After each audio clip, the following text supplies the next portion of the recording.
দর্শক বিরতির পর আবারও স্বাগত জানাচ্ছি নিটল টাটা বিজনেস আওয়ার্ডের বিশেষ আয়োজন কোরের হিসাব নিকাশ বাজেট 2024-25 অনুষ্ঠানে। আজকে আমরা কথা বলতে চাই বাজেট ও সামাজিক সুরক্ষা এই শিরোনামে। আমাদের সঙ্গে একজন অতিথি এরই মধ্যে যুক্ত হয়েছেন। আমরা 2024-25 অর্থ বছরের যে কথা বলছিলাম যে বাজেটে সামাজিক নিরাপত্তা বেষ্টনী খাতে বরাদ্দ কিন্তু 4,000 কোটি টাকার মতো বাড়তে পারে, পাশাপাশি কিছু উপকারভোগীর সংখ্যাও বাড়বে। তবে উচ্চ মূল্যস্ফীতির এই সময়ে যারা নিরাপত্তা বেষ্টনীর আওতায় তাদের ভাতার পরিমাণ এখনও অনেকটা নগণ্যই মনে করেন অনেকেই। আমরা এসব বিষয় নিয়ে আসলে কথা বলতে চাই যে সামাজিক নিরাপত্তায় কী ধরনের সংস্কার আসলে আগামী দিনে প্রয়োজন। আমাদের সঙ্গে একজন অতিথি স্টুডিওতে এসেছেন, ডক্টর শামসুল আলম, সাবেক পরিকল্পনা প্রতিমন্ত্রী। স্যার, আপনাকে স্বাগত জানাচ্ছি। ধন্যবাদ। স্যার, আমাদের সঙ্গে হোসেন জিল্লুর রহমান যুক্ত হবেন কিছুক্ষণের মধ্যে। আমরা আশা করব তার কাছেও নিশ্চয়ই অনেক কথা শুনতে পাবো। শুরুতেই আপনার কাছে বাজেট নিয়ে এবারের সামাজিক নিরাপত্তা খাত নিয়ে আলোচনায় যাওয়ার আগে আমাদের কাছে কিছু তথ্য পরিসংখ্যান রয়েছে, এক নজরে একটু দেখে নিব। শুরুতেই সামাজিক নিরাপত্তা খাতের এবারের বাজেটের যদি একটু সংক্ষিপ্ত তথ্য আপনাদেরকে দেখাই যে সামাজিক নিরাপত্তা আসলে বরাদ্দ কতটা বাড়ছে। আমরা যদি গত 5 বছরের রেশিও দেখি, সেখানে দেখছি যে একটু একটু করে বাড়ছে। 95,000 কোটি টাকা ছিল 2020-21, এর পরের অর্থ বছর 1,07,000 কোটি, 2022-23 সেটি 1,13,000 কোটি, 2023-24 1,26,000 কোটি, এবং এই অর্থ বছরে 4,000 কিছু আর কিছু বাড়ানো হচ্ছে। সব মিলে 1,33,000 কোটি টাকা হতে পারে সম্ভাব্য, আমরা যতটা জানতে পেরেছি। তো সব মিলিয়ে এক ধরনের সামাজিক নিরাপত্তার যত বড় বেষ্টনী বলা হয়, সেই তুলনায় এই গতিটাকে কেউ কেউ বলেন যে এক ধরনের কচ্ছপ গতিতে আমরা আসলে এগিয়ে চলছি।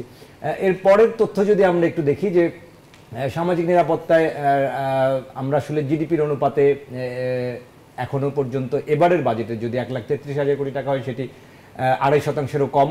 সামাজিক নিরাপত্তা কর্মসূচি আছে আমাদের 115টি, এবং বাস্তবায়নের দায়িত্বে কিন্তু 24টি মন্ত্রণালয় এবং বিভাগ রয়েছে, এবং বিভিন্ন রকম আমরা যেমন জানি যে পেনশনের মতো সুবিধাকেও কিন্তু সামাজিক নিরাপত্তা কর্মসূচিতে আসলে দেখানো হয়। আমরা আরও তথ্য রয়েছে, পরবর্তীতে দেখবো। এই মুহূর্তে আলোচনায় ফিরতে চাই। স্যার, আমরা আপনার কাছে আসলে প্রথমেই যে প্রশ্নটি করতে চাই, সামাজিক নিরাপত্তার যে ভাতা, এবার আমরা যেটি দেখছি যে ভাতার হার আসলে খুব বেশি বাড়ছে না, আওতা কিছুটা বাড়ছে। সব মিলে আমাদের সামাজিক নিরাপত্তায় আমরা এখনও জিডিপির 2.5%-এরও কম খরচ করছি। এটাকে আপনার কাছে কতটা বিশ্বমান বা বিশ্বমানের সর্বোত্তম যে চর্চা, সেটি কতটা মনে হয়? না, ধন্যবাদ। বিশ্বমানের সঙ্গে তুলনা করাটা কঠিন হবে, কারণ বিশ্বের অনেক দেশ আছে তাদের দেশজ আয়ের 18% ব্যয় করে থাকে। France, Japan.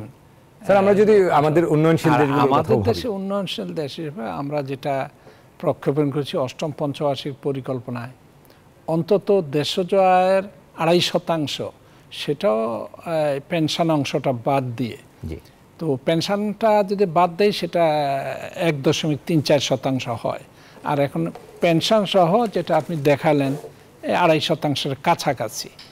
তো আমাদের প্রক্ষেপণ ছিল অষ্টম পঞ্চবার্ষিক পরিকল্পনায় এবং সামাজিক সুরক্ষা কৌশলপত্র যেটা প্রণয়ন করেছিলাম আমরা 2015-তে সরকার গ্রহণ করেছিল, সেখানে আমরা এটা জিডিপির অন্তত 3% নিয়ে যাওয়ার প্রস্তাব ছিল সামাজিক সুরক্ষা কৌশলপত্রে। আর অষ্টম পঞ্চবার্ষিক পরিকল্পনা অন্তত 2.5% যাতে আমরা ব্যয় করতে পারি, সেটা প্রস্তাব রাখা হয়েছে এবং সেটা গ্রহণও করা হয়েছিল। তো এবছর 7,000 কোটি টাকা বাড়ছে গত বছর চেয়ে। তো এটা পরিমাণ বাড়ছে, বিস্তৃতি বাড়বে, কয়েকটার ভাতাও বাড়ার কথা রয়েছে, যেটা আমরা বাজেটে আশা করি দেখতে পাবো যদি পুনর্বিন্যাসিত না হয়ে থাকে। তো এটা বাড়ার কথা এবং এটা বিস্তৃতিও বাড়ার কথা। মাত্র 25% পরিবারকে আমরা সামাজিক সহায়তা দিতে পারি। তো সেই অর্থে সামাজিক সহায়তা, বিশেষ করে মূল্যস্ফীতির সময়ে এবছর এটা অনেক প্রাসঙ্গিক। যদিও সরকার সামাজিক সুরক্ষার বাইরেও অনেক সহায়তা দিচ্ছেন, টিসিবি 1 কোটি পরিবারকে সহায়তা দিচ্ছেন কম মূল্যে জিনিস দিয়ে। তো সামাজিক সুরক্ষাটা এবার অনেক বেশি প্রাসঙ্গিক, কারণ গত 2 বছর ধরে মূল্যস্ফীতিটা আসলে কমে আসছে না। আমরা 9% উপরে, এখন 9.73% এখনও। তো এই জন্য সামাজিক সুরক্ষা দিয়ে আমাদের সহায়তা দিতে হবে সাধারণ মানুষকে, প্রান্তিক জনগোষ্ঠীকে, শ্রমজীবীকে। স্যার, আমাদের যে এই যে অবসরভোগীদের যে কথা বলছিলেন যে পেনশনের বাইরে গিয়েও আমাদের জিডিপির 2.5% করার কথা, সেটি এখনো রয়ে গেছে। সঞ্চয়পত্রের কিছুটা বাড়তি সুদ, এটাকেও কিন্তু আমরা সামাজিক নিরাপত্তার অংশ হিসেবে দেখি। এটা আসলে আবার কৃষি খাতে যে আমরা ভর্তুকি, সেটাও সামাজিক নিরাপত্তার, এগুলো আসলে কতটা যুক্তিযুক্ত মনে হয় আপনার কাছে? না, এটা ওই কল্যাণ অর্থে ধরা হয়েছে যে আমরা সুবিধা দিচ্ছি, মানুষকে সহায়তা দিচ্ছি রাষ্ট্রীয়, সেই হিসাব পেনশন আছে। সকল পেনশনধারী তো আর আসলে সামাজিক নিরাপত্তার সহায়তা পাওয়ার কথা না, কারণ পেনশনটাই একটা নিরাপত্তা। জি। তো এই জন্যই আমরা বলেছিলাম যে পেনশনের অংশটা বাদ দিয়ে মূল যে সামাজিক সহায়তা কর্মসূচি সেটা যেন অন্তত 2.5% হয় অষ্টম পঞ্চবার্ষিক পরিকল্পনায়। কারণ আমরা ক্রমান্বয়ে সকল দরিদ্রদেরকে সহায়তা আনার প্রস্তাব করা হয়েছিল এবং সামাজিক সুরক্ষা কৌশলপত্রে সেটি বলাও হয়েছিল। সামাজিক সুরক্ষা কৌশলপত্রে আরও আপনাকে গণ্য করতে হবে 8 কোটি ব্যক্তিকে এই যে ভলান্টারি পেনশন স্কিম, স্বেচ্ছা পেনশনে নিয়ে আসার কথা, এবং এটা কিন্তু সাধারণ মানুষ মোটামুটি যারা, তো এটাও আমরা সামাজিক সুরক্ষার মধ্যে ধরতে পারি। কারণ এটা ইনফর্মাল সেক্টরে, অপ্রাতিষ্ঠানিক খাতে যারা চাকরি করে, দোকানপাটে বা রেস্তোরাঁয় বা ধরেন বেকারিতে, এই ধরনের শ্রেণীরা যা কিছু আয় করে রেখে একটা পেনশন পাবেন জীবনের শেষ পর্যায়ে। এটাও সামাজিক সুরক্ষা কৌশলপত্রেরই গৃহীত কৌশল এবং বলা হয়েছে কর্মসূচি গ্রহণ করা হবে। তো এটাও সামাজিক নিরাপত্তায় আপনার গণ্য হবে। সেখানে 8 কোটি লোককে ধরা হয়েছে, ক্রমান্বয়ে 10 কোটিতে যাব। 8 কোটিতে এটা প্রথম 2 বছরে সেটাকে মানে দেয়া হবে জনগণের নিকট। তো একটা বিরাট সংখ্যা 8 কোটি। তো এটা আসলে ধরেন এক ধরনের নিরাপত্তা শেষ জীবনে অনেকেই পাবে সামান্য কিছু প্রিমিয়াম দিয়ে। স্যার, আমাদের যে মূল্যস্ফীতির কথা বলছিলেন, এই উচ্চ মূল্যস্ফীতির বাজারে আমাদের যে সামাজিক নিরাপত্তা এবারের বাজেটেও যেটি করা হচ্ছে, আমরা যেটি সম্ভাব্য বলছিলাম 1,33,000 কোটি, এটি আসলে কতখানি, যতটুকু বাড়ছে সেটি আসলে যদি আমাদের ভাতার হার না বাড়ানো হয়, সেটি আসলে এই মূল্যস্ফীতির সাথে কতটা অ্যাডজাস্টেবল হবে? মূল্যস্ফীতি তো দেখে যেহেতু বেশ খাদ্য মূল্যস্ফীতি আমার 2 অঙ্কের উপরে, তো সেই অর্থে ভাতাটা স্বাভাবিকভাবে সামাজিক সুরক্ষায় 100% দেওয়া হয় না, তাইলে লোকটা বসে বসে খাবে, অন্য কাজের চেষ্টা করবে না। সেই জন্যে তার 3 বেলার জায়গায় আমরা হয়তো 2 বেলার ব্যবস্থা করতে পারি, 1 বেলা তাকে নিজে কষ্ট করে খেতে হবে, মানে কাজের স্পৃহাটা কমে যাবে যে পুরো সমর্থন দেওয়া হয়। সেই লক্ষ্যেই সামাজিক সুরক্ষায় 2/3 দেব তার যা প্রয়োজন হয়, আর বাকিটা সে কাজকর্ম করে এদিক সেদিক বা ছোটোখাটো ব্যবসা বাণিজ্য করে সেটা মিটাবে। তো তারপরে যে ভাতাটা দেয়া হচ্ছে, মুক্তিযোদ্ধাদের ভাতা অনেক, সে তো 20,000 টাকা করে দেয়া হয়, এখন ছিল 5,000 টাকা। আমরা সামাজিক সুরক্ষা কৌশলপত্রেই এটা কয়েক গুণ বাড়ানোর প্রস্তাব করেছিলাম, মাননীয় প্রধানমন্ত্রী সেটা করেছিলেন, তো সেটা ওইভাবে বাস্তবায়িত হয়েছে। অন্যান্য ভাতাগুলো কিন্তু এই সময়ে যদিও আমাদের বাজেটে টানাটানি আছে, সরকারি ব্যয় বাড়ানোর এবার সুযোগ কম, তো সেই হিসাবে তারপরও সামাজিক সুরক্ষায় ব্যয়কে আমি মনে করি বাড়াতে হবে। 7,000 বাড়িয়েছে এবং এটা ভাতাটাও বাড়ানোর দরকার আজকে মূল্যস্ফীতির প্রেক্ষাপটে। এটা মানে ন্যায্যতার দিক থেকে যা পাচ্ছে 500 টাকা, এটা কিন্তু কিছুই না আজকালকার দিনে। জি স্যার। স্যার, আমাদের জিডির একটা তথ্যপাত্রে দেখানো হয়েছিল, সেটি 2015 সালে যখন জাতীয় সামাজিক নিরাপত্তা কৌশল প্রণয়ন করা হয়েছিল, আপনি নিজেও এটির সাথে আমি এটা প্রণয়নের নেতৃত্ব দিয়েছেন। স্যার, 2021 সালে এসে যখন মধ্যবর্তী একটা উন্নয়ন পর্যবেক্ষণ প্রতিবেদন প্রকাশ হয়, সেখানে আমরা দেখতে পাই যে 64% দরিদ্র মানুষ সেখানে তারা কোনো রকম সামাজিক নিরাপত্তা কর্মসূচির একটা সুবিধাও পাচ্ছেন না, এবং আবার উপযুক্ত না হয়েও আমরা দেখেছি যে অনেক বড় একটা অংশ, প্রায় 46% মানুষ ভাতাভোগী, তারা ভাতা নিচ্ছেন উপযুক্ত না হয়েও। এই যে এনএসএস-এর কিছু সংস্কার পরামর্শ সেখানে এসেছিল, সেটি এখনো কিন্তু আমরা অনেক দিনেও করতে পারিনি। মূল সমস্যা আমরা চিহ্নিত করেছিলাম, যারা পাওয়ার কথা তারা পাচ্ছে, আর যাদের পাওয়া উচিত তারা পাচ্ছে না। এটাকে আমরা বলি যে এই টার্গেট এরর, মিস টার্গেটিং, অর্থাৎ মিস টার্গেটিং, যাকে দেওয়ার কথা না দিয়ে আরেকজনকে দিচ্ছি। তো সেটাও আসলে এটা তো দেওয়া হয়, স্থানীয় সরকার সহযোগিতা নেওয়া হয়, সরকারি কর্মকর্তা, সেই সঙ্গে স্থানীয় সরকার কমিটি আছে। তো আমরা সামাজিক সুরক্ষা কৌশলপত্রের একটা অন্যতম কৌশল ছিল যাতে এই টার্গেটিং এরর বা দিব যে এটা ঠিকমতো যাতে হয়, যার পাওয়া উচিত তারই পাওয়া উচিত। কিন্তু একটা বড় অংশ কিন্তু আমাদের যারা ধনী, যাদের পাওয়ার দরকার নেই, তারাও পাচ্ছে। সেটাও আবার ওই যে বললাম একটা কমিটি আছে, স্থানীয়ভাবে নানাভাবে প্রভাবিত হয়। তো তারপরও সরকারের দিক থেকে আপ্রাণ চেষ্টা করা হচ্ছে, নানান যাচাই বাছাই করা হচ্ছে কমিটি দিয়ে, যারা প্রকৃত কার্ড হোল্ডার তার দরিদ্র কিনা, এবং তার নিজের অ্যাকাউন্টে টাকা যাবে, এটা অন্যের মাধ্যমে যাবে না, চেকের কোনো ব্যাপার নেই, সরাসরি সামাজিক সুরক্ষা কৌশল ভাতা যেখান থেকে দেওয়া সরাসরি যে উপকারভোগী তার অ্যাকাউন্টে চলে যাবে, বিকাশে অথবা অন্য যে অ্যাকাউন্ট সে পছন্দ করে। তো সেদিক থেকে এটাও করা হয়েছে যাতে ওই চেক দেয়া নেওয়ার সময় অনেক সময় অনেকে এর মধ্যে শতকরা হারটার চেক এনে দিলাম, তো এগুলো এখন আর নেই। একটা সুবিধা হচ্ছে সরাসরি উপকারভোগীর কাছে এটি। আর এখন যাচাই বাছার ক্ষেত্রে আসলে স্থানীয় সরকারের সহযোগিতা ছাড়া এটা খুব কঠিনও, কারণ এটা তো 2-4 জন না, একটা ইয়েতে আমার তো মাসে প্রায় 1.5-2 কোটি টাকা মাসে ভাতা যায় একটা উপজেলায়। কোনো কোনো উপজেলায় 2 কোটি 2.5 কোটি টাকা কিন্তু এই সহায়তা যাচ্ছে এখনো। ঠিক মতো এটা গেলে অনেক উপকার হতো। এর মধ্যে টার্গেটিং এরও কিন্তু রয়ে গেছে বা আছে, যদিও এটাকে যাচাই বাছাই করার সুযোগ আছে, কমিটি আছে, সেটা করাও হয়। তো এখানে অনেক অনিয়মের কথা আসে, অভিযোগ আসে, এবং সেটি আসলে সঠিক ব্যক্তির কাছে পৌঁছায় কিনা তদারকিটা আসলে ঠিকঠাক হয় না। না, সেটা তো বটে। আমাদের সকল কর্মসূচিতে এটা কেন, সব কর্মসূচিতে যদি যথাযথভাবে যেত এবং প্রয়োগ হতো, বাস্তবায়িত হতো, তাহলে আমাদের গুণগত মান বাড়তো। সেবা যেটা দিচ্ছি, ধরুন রাস্তাঘাট করছি, সেটা 5 বছর 15 বছর যেত যদি ঠিক মতো এটা যে স্পেসিফিকেশন অনুযায়ী করা হতো। আমাদের বড় সমস্যা হলো যে এই বিষয়গুলোতে আমরা কিন্তু নিশ্চয়তা দিতে পারছি বা করতে পারি নাই যে যথাযথভাবে প্রয়োগ হবে, বাস্তবায়ন হবে। তো এই হলো বিষয়। সামাজিক সুরক্ষার ক্ষেত্রেও অনেকে নানানভাবে চেষ্টা করেন, তার ভোট ব্যাংক, তার আত্মীয় স্বজন, এটা দেখা যায়। এখন এটা মানে কারো ব্যক্তিগতভাবে কারো দোষ দিচ্ছি না, কিন্তু সিস্টেমটার মধ্যে এরকম। এখন আমার স্থানীয় সরকার সহায়তা না নিয়ে অত উপায় নেই, কারণ তারা স্থানীয় সরকার, তাদের তো দায়িত্ব আছে।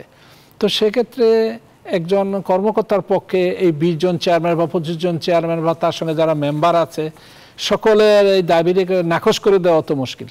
তারা নাম যেগুলো দিচ্ছে সেভাবে আসে, এখানে কর্মকর্তারা চেষ্টা করেন যাতে সঠিকভাবে যায়।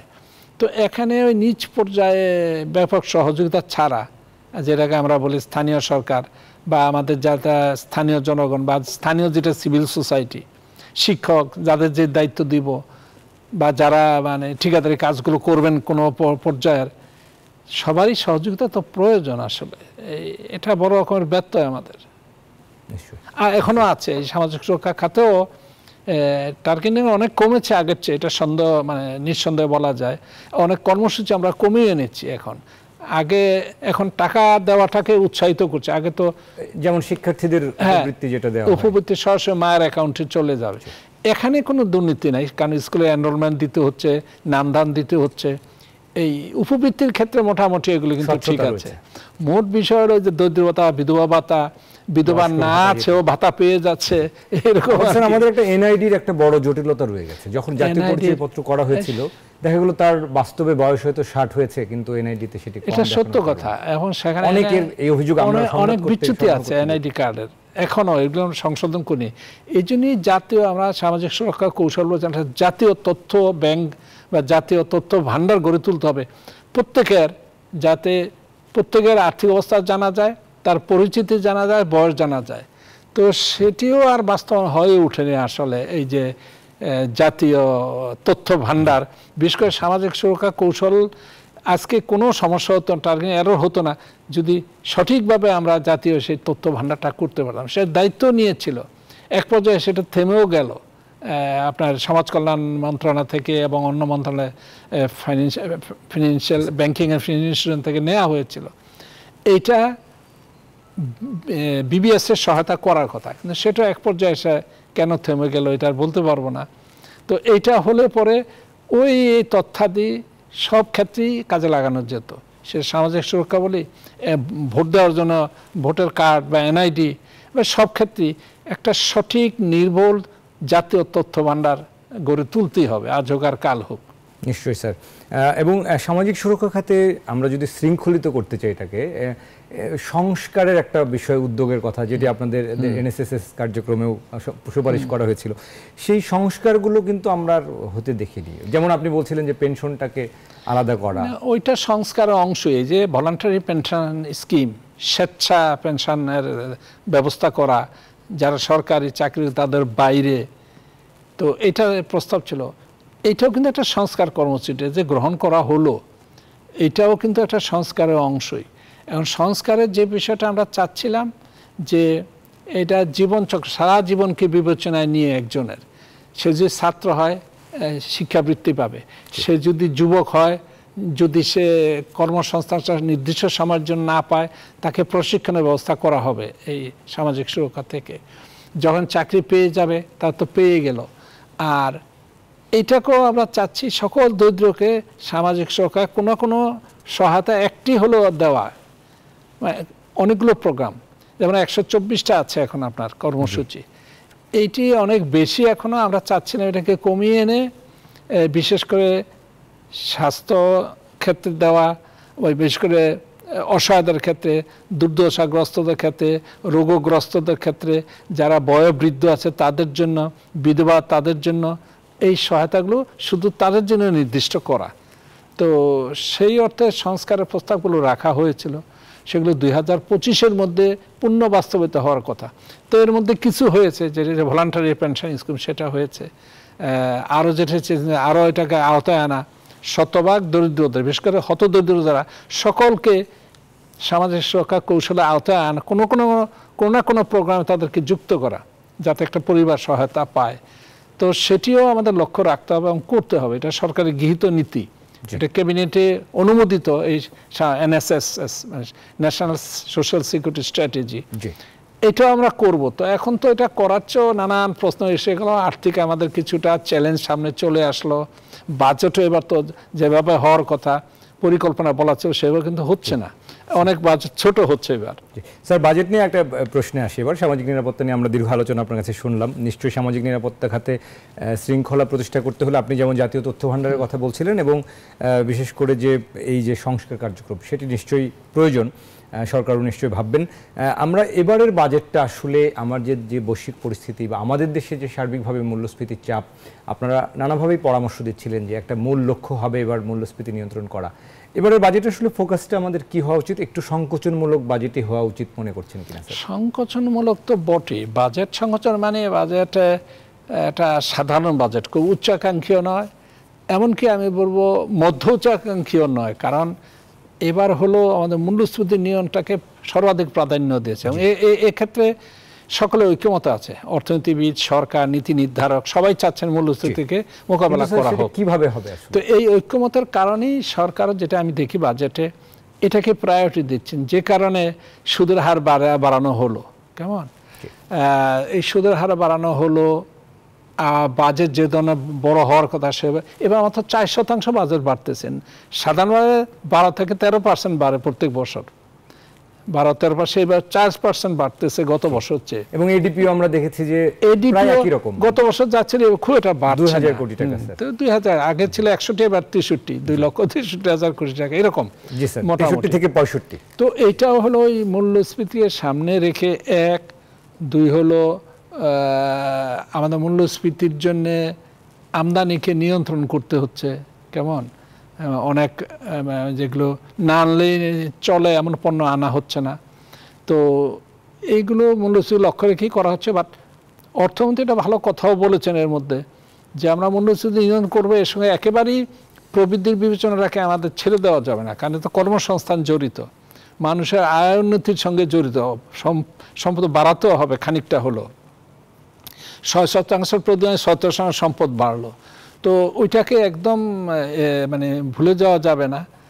তো এবার মূল্যস্ফীতিকে যথাযথ গুরুত্ব দেওয়া হয়েছে এবং তার অনেক কর্মসূচি নেওয়া হয়েছে। আপনারা জানেন মূল্যস্ফীতির জন্যে সুদের হার বাড়ানোতে তো অনেক বিনিয়োগ এখন কিছুটা কমে গেছে, অর্থাৎ অর্থনীতিতে সামষ্টিক চাহিদার চাপটা একটু কমে আসছে। তো এর জন্যে সরকার কৃষিক্ষেত্রে যথেষ্ট প্রণোদনা দিচ্ছে, সহায়তা দিয়ে যাচ্ছে। এবার কৃষি একটা ভালো লক্ষণ হলো, এবার বড় ফসলটা চমৎকার হয়েছে, ভালো হয়েছে, কোনো বাধা বিপত্তি এবার বড়কে অনিষ্ট করে নাই, ক্ষতি করে নাই। তো সেই অর্থে আর বিশ্ব মূল্যস্ফীতিও মানে খাদ্য দরদামও কমে আসছে বিভিন্ন দেশের। তো আমাদের ধারণা খাদ্য মূল্যস্ফীতিটা এখন আরও ক্রমান্বয়ে কমে আসবে আগামী দিনগুলো, কয়েক মাসে, যেটা আমরা আশা করতে পারি, যেহেতু আমাদের কৃষি উৎপাদনটা ভালো হয়েছে। আর যেটা সেটা হলো যে প্রবৃদ্ধির হারের কথা যেটা বললাম, সেই জন্যেই আমাকে করতে হচ্ছে উন্নয়ন বাজেট। উন্নয়ন বাজেটই প্রবৃদ্ধির ভিত্তিটা তৈরি করে, রাস্তাঘাট, অবকাঠামো বা প্রশিক্ষণ। তো এইবার এটা কমানো হয়নি, মাত্র 2000 কোটি টাকা বাড়ানো হচ্ছে বোধহয় এরকম। তো সেটাও যেটা হবে সেটা যথাযথ প্রয়োগ, বাস্তবায়ন, এবং এখানেও যাতে কোনো লিকেজ না হয়, যেটাকে আমরা বলি তছরূপ না হয় অর্থের, সেইটা খুবই লক্ষ্য রাখতে হবে। এবং প্রকল্প নিতে হবে যে প্রকল্পগুলো সরাসরি উৎপাদনকে সহায়তা করবে, কর্মসংস্থান সৃষ্টি করবে। এবং বড় রকমের প্রকল্প আপাতত আমরা হয়তো না নেবার জন্য অর্থনীতিরাও বলছেন, আমারও মনে হয় আপাতত আমরা বড় রকমের কোনো প্রজেক্টে এখন হাত না দিই। এমনকি একটা উদাহরণ দেই, আমাদের বিমান কেনাটা আমরা পরে করলে পারি, এখনই করতে হবে, কারণ এটা লোকসানি প্রতিষ্ঠান একটা বিমান। এখানে আমরা একসঙ্গে অনেক প্লেন এখনই কিনে ফেলার তো দরকার নেই, 1-2 বছর পরেও সেটা করা যেতে পারে। তো যেখানে লোকসানি হবে সেখানে এবার বিনিয়োগটা না করা বা সেই প্রকল্পগুলো না নেওয়া, সেই প্রকল্প নেওয়া যেখান থেকে অর্থ তৈরি হবে, আয় বাড়বে, শুধু এমন প্রকল্পগুলি আমাদের নেওয়া উচিত। বা আয় বা কলকারখানাকে চালু করতে রাস্তাঘাট দরকার হলে ওটুকু করবে, বাদ বাকিটা এবার না করলাম, এরকম। কাজে এডিবি বাস্তবায়নে এবার অনেক বেশি সতর্ক হতে হবে। এবং প্রকল্প নেওয়ার ক্ষেত্রেও আমাদের যেসব প্রকল্প না নিলে হয় এখন আমরা পরে নিলাম। এমনকি আমি মনে করি এখন আমরা কোনো রকম বড় প্রতিষ্ঠান গড়তে না গেলাম, বিশ্ববিদ্যালয় এখন এই মুহূর্তে আর নতুন না করলাম, যা করা হয়েছে সেগুলোকে তৈরি করা, শেষ করা। স্যার, আমাদের যেহেতু টাকার একটা বড় অবমূল্যায়ন হয়েছে, সেক্ষেত্রে তো বিদেশি ঋণ নেওয়াও এখন আমাদের খরচ বেড়ে যাচ্ছে। সেক্ষেত্রে আমাদের যে ঘাটতি বাজেটটা থাকবে সেটির অর্থায়নের উৎস আসলে কেমন হওয়া উচিত? আমাদের একটা মূল্যস্ফীতি বাড়ার একটা কারণ কিন্তু এই অবমূল্যায়ন টাকার। আমি 87 টাকা দিতাম যে পণ্যের জন্য 117 টাকা দিতে হচ্ছে, তো এইটা আমার বাড়তি করে, এটা তো মূল্যস্ফীতিতে যোগ হচ্ছে। তো সেই মূল্যস্ফীতিকে কমানোর জন্য বলছি বাজেটে প্রাধান্য দেওয়া হচ্ছে, কেবল চাহিদা কমিয়ে রাখে না, এমনকি আমার এই রাজস্ব আদায়ের ক্ষেত্রে লক্ষ্য রাখতে হবে এমন কর আমি আরোপ করব না যেটা মূল্যকে বাড়িয়ে দেয়। এমনকি আমার কৃষি পণ্যাদি বা উপকরণ এর আমদানি কর এবছর আমরা না করলাম, রেগুলেটরি ডিউটি আমরা ইম্পোজ না করলাম, তাতে উৎপাদনের দাম খরচ বেড়ে যায়, তাহলে তো মূল্যস্ফীতি কমবে না, উৎপাদনের দাম বাড়লে পণ্যেরও দাম বাড়বে। তো সেই কারণেই আমার এই ট্যাক্স নীতিতে এটা খুবই খেয়াল রাখতে হবে। এটা উন্নয়নমুখী চিন্তা থেকেই ট্যাক্সটাকে আমাকে ধরতে হবে, ট্যাক্স ধরতে হবে, যেখানে আছে সেখানে ট্যাক্স ধরার কথা বা ধরবে। কিন্তু তারপরেও অনেকগুলো বিষয় আছে যেখানে ট্যাক্স ধরলে আমার উন্নয়নটা কমে যাবে বা ক্ষতিগ্রস্ত হতে পারে। যেমন আমি বললাম কৃষি যন্ত্রপাতি, এটা আমদানিতে তা আমার মনে হয় না যে আমার ট্যাক্স আমদানি কর দরকার। আমি বীজ আমদানি করব, সার আমদানি করব, এই বিষয়গুলো রহিত রাখা উচিত, যেগুলো উৎপাদনের সঙ্গে সরাসরি জড়িত। এমনকি যেসব মেশিনারি টুলস, মাধ্যমিক পণ্য আমার শিল্পায়নে কাজে লাগে, সেগুলো তো আমরা এবছর আমি মনে করি বিবেচনা রাখা উচিত, যাতে আমরা ওই আমদানি কর বা রেগুলেটরি নিয়ন্ত্রণমূলক যে করটা আরোপ করি সেগুলো না করি। তাতে দরদামের কিছুটা স্বস্তি হবে, উৎপাদন ব্যয় কমে আসবে, মূল্যস্ফীতি প্রশমিত হবে। তো মূল্যস্ফীতি প্রশমিত হওয়ার মুদ্রানীতিগত পদক্ষেপ নেওয়া আছে, এখন রাজস্ব নীতিতে এই বিষয়গুলো আমাদের আনতে হবে, আমি যেভাবে বললাম। নিশ্চয়ই স্যার। স্যার, আমরা বাজেট নিয়ে আরও কথা বলবো, আমরা আরেকটা বিরতি নেওয়ার সময় হয়েছে, আমরা একটা বিরতি থেকে ফিরে আসি। দর্শক, আমরা নিউট্রাল বিজনেস অ্যাওয়ার্ডে কথা বলছি কড়ির হিসাব নিকাশ বাজেট 2024-25, এবং আমাদের সঙ্গে রয়েছেন ডক্টর শামসুল আলম, সাবেক পরিকল্পনা প্রতিমন্ত্রী। আমরা আরও কথা বলবো ছোট্ট একটা বিরতির পর। আশা করি আমাদের এই আলোচনার সাথে থাকবেন। দর্শক, বিরতির পর আবারও স্বাগত জানাচ্ছি নিটল টাটা বিজনেস অ্যাওয়ার্ডে আমাদের বিশেষ আয়োজন কড়ির হিসাব নিকাশ বাজেট 2024-25 অনুষ্ঠানে। আমাদের সঙ্গে রয়েছেন ডক্টর শামসুল আলম, আর এইমাত্র আমাদের সঙ্গে স্টুডিওতে যোগ দিয়েছেন। আমরা স্বাগত জানাতে চাই সাবেক তত্ত্বাবধায়ক সরকারের উপদেষ্টা ডক্টর হোসেন জিল্লুর রহমান। স্বাগত জানাচ্ছি স্যার আপনাকে।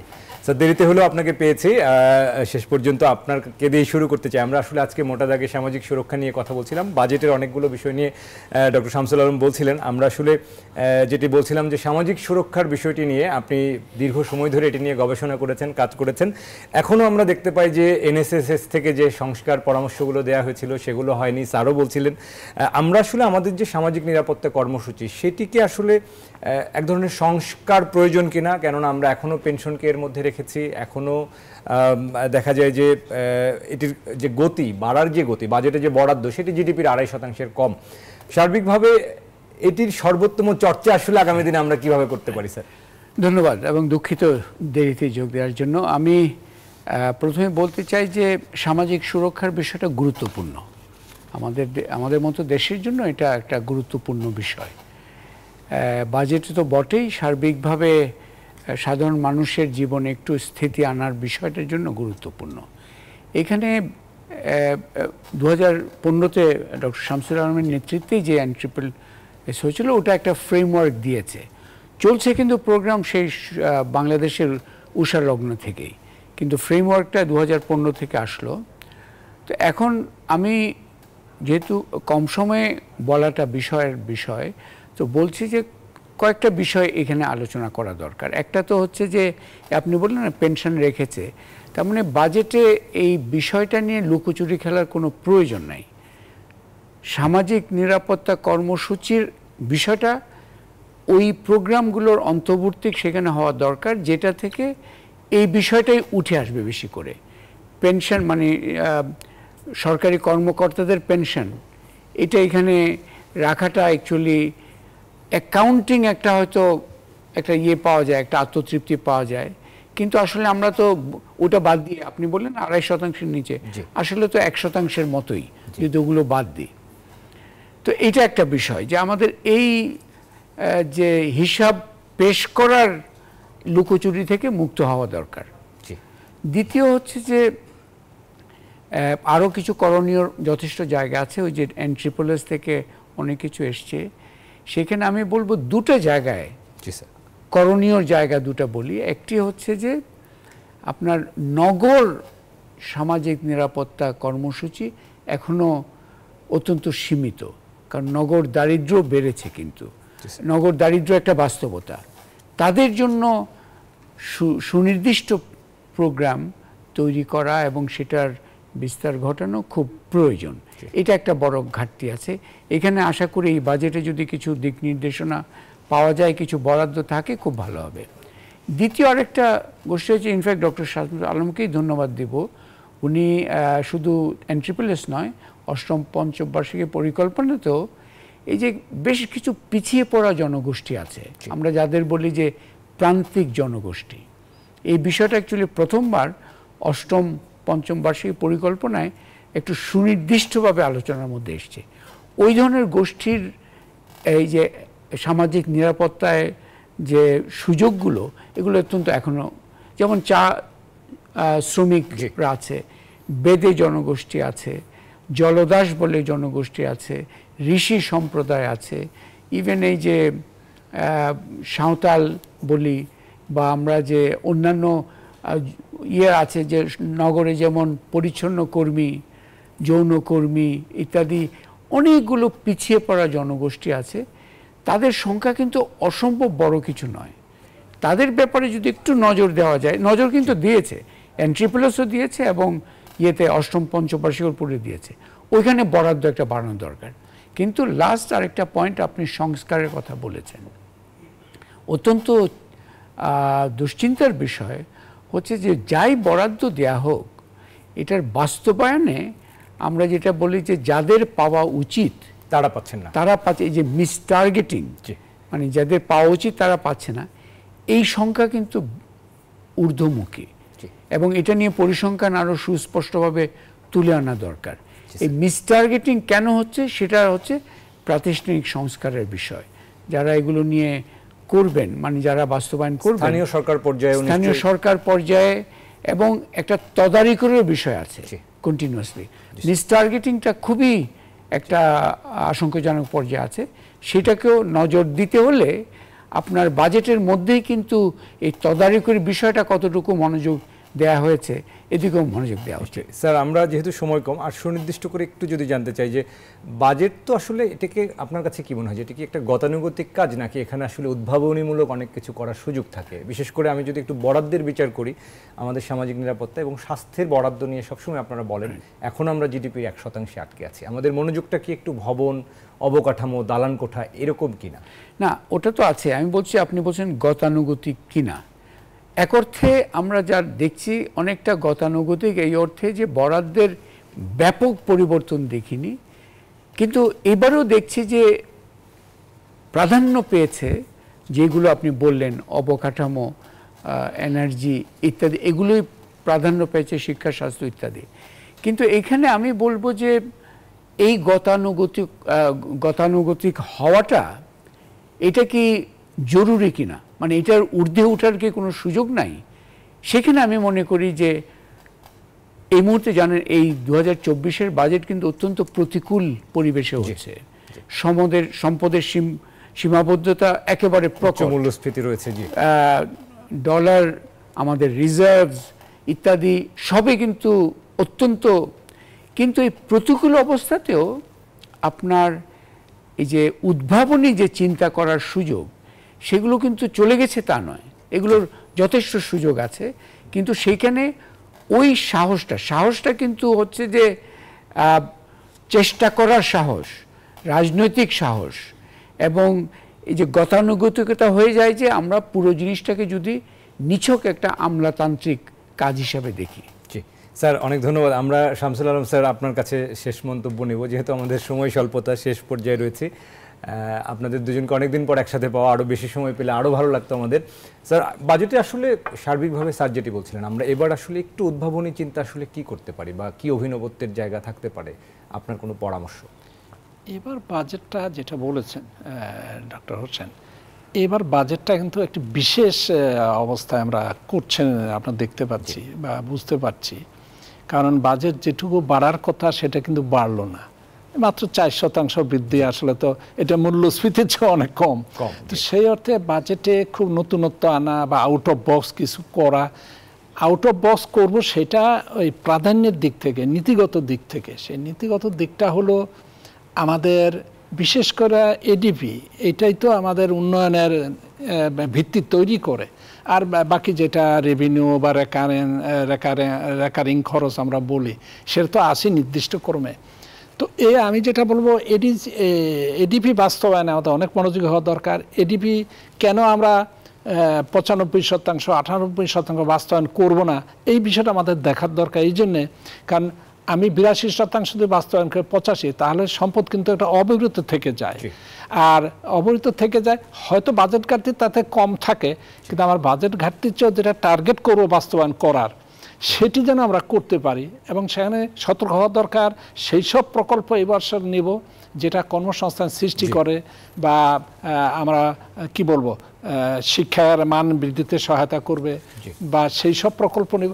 এখন লাম্পি প্রজেক্ট এখন চিন্তা না করাই ভালো, বা না নেওয়াই উচিত আমি মনে করি। লাম্পি বলে বড় বড় প্রজেক্ট, যে মেগা প্রজেক্ট বলে আমরা যেটাকে বলি, আপাতত সেটা চিন্তা না করে এখন অর্থনীতিকে কর্মসংস্থান সৃষ্টির দিকে লক্ষ্য রেখে উৎপাদন সহায়তা দেওয়া, শিল্প, সেবা, কৃষিখাতে সেই বিষয়গুলোতে যে প্রজেক্ট নেওয়া, সেগুলি আমরা নেব। আর ছোট ছোট প্রকল্প না নিয়ে মোটা দাগে, আমাদের অনেক প্রকল্প, এত প্রকল্প নেওয়ার দরকার নেই। 1500, 1800 কেন আমরা 8টা, মানে 200, 500, 300 এবং যেটা নিব সেটা বাস্তবায়ন করবো, এটি হলো বড় বিষয়। এটা হবে আউট অফ বক্স, যে বাস্তবায়ন করতে পারা, যেটা নিব টাইম কস্ট, এবং যেটা আমরা জানি টাইম রান কি বলে আমরা এটাকে, কস্ট ওভাররান, টাইম ওভাররান, সেটা যাতে না। স্যার, আমাদের যেহেতু সময় শেষ, আমরা দুঃখ প্রকাশ করছি আপনাদের দুজনকে একসাথে পেয়েছি।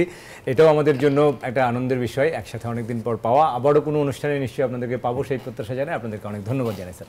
ধন্যবাদ। দর্শক, আমাদের সঙ্গে ডক্টর হোসেন জিল্লুর রহমান এবং ডক্টর শামসুল আলম কথা বলছিলেন কড়ির হিসাব নিকাশে বাজেট 2024-25 নিয়ে। আমরা আশা করব সরকার নিশ্চয়ই বাজেট বাস্তবায়ন দক্ষতায় আরেকটু মনোযোগী হবে, সেই প্রত্যাশা জানিয়ে আজকের মতো শেষ করছি। আগামীকাল আবারও দেখা হবে নতুন অতিথির সাথে। আপনারা ভালো থাকুন, সুস্থ থাকুন।